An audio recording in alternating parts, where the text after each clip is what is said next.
আসসালামু আলাইকুম বন্ধুরা, আশা করি সবাই ভালো আছেন। সো আজকে আমি দেখাবো কিভাবে টাচ ফটোকপি মেশিনে আপনি কোনো কাগজ বা ফাইল ফটোকপি করবেন। তো চলুন দেখি।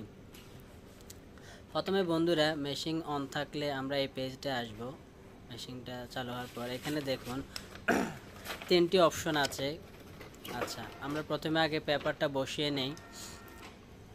সুন্দর করে কর্নারে পেপারটা বসিয়ে নিই, যেহেতু একটু আঁকা বাঁকা ঠিক হয়ে যাবে এটা আমরা চাপ দেওয়ার পরে।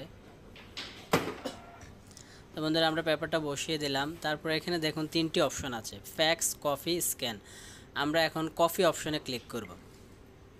তারপরে এখানে দেখুন 01 মানে আপনি কি 1 পিস করবেন না 10 পিস করবেন না 5 পিস করবেন, সেখানে পরিমাণ দিয়ে দিবেন। আমি প্লাস করে এটা বাড়াইতে পারবো, আবার যদি বেশি হয়ে যায় মাইনাস করে বাড়াতে পারবেন। দেখুন আমি 10 পিস করব, তাই আমি 10 রেখে এই যে কালার স্টার্টে দেব। এখন দেখুন এই যে আমাদের ফটোকপি যে মেশিনটা সেটা এখন ফটোকপি করার প্রসেসিং করতেছে। কিছুক্ষণের মধ্যে দেখবেন আমাদের যে ফাইলটা আমরা যে কাগজটা দিয়েছি সেটার ফটোকপি বেরিয়ে আসবে। এই যে দেখুন বেরিয়ে আসছে প্রথম পেজ।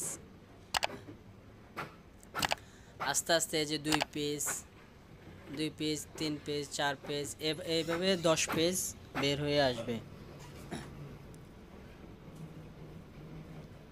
দেখুন বন্ধুরা আসতেছে, এই যে আমাদের 10 কপি করা হয়ে গেছে।